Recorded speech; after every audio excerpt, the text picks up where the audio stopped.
Now to new information tonight in a major human trafficking sting in Warren. In all, police made 35 arrests over the span of 2 days.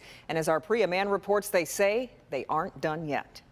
Prostitution has largely shifted from women walking the streets to underground networks on social media and cash apps.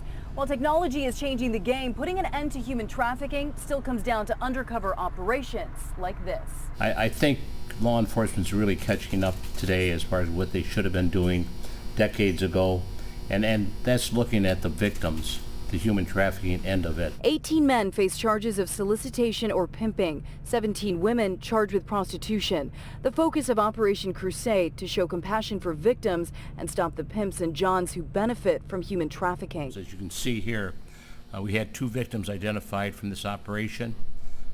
They are not in custody. They're taken to a safe haven. Calling human trafficking modern-day slavery, Warren police say abuse and addiction snare some victims into the billion-dollar industry. My goal is to get that girl recovery and help so she can go back into society like anyone else and not be victimized again. Some of those survivors will end up helping investigators, and police say the operation is already identifying more victims. 7 motels and hotels in Warren cooperated with police. 35 officers, some undercover, made the arrests after months of investigating. I mean, this thing has just massively grown. It's just like the drug epidemic that we're going through currently. This is a notice that if you are coming to Warren to commit a crime, you will be arrested and convicted.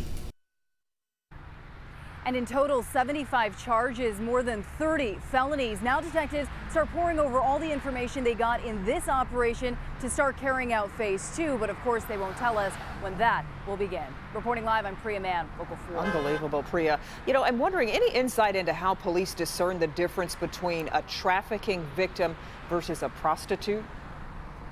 Yeah, that's something we asked too, Kimberly. So in some cases, these women tell police up front, or through the investigation, police determined that these women were either abused, drugged, or held against their will. And I'd also like to point out, you may have noticed there was one woman with her face blacked out on that board. Yeah. Well, police say her involvement wasn't what they originally thought, so she too will not be facing any charges. Send it back to you. Okay, Priya, thanks.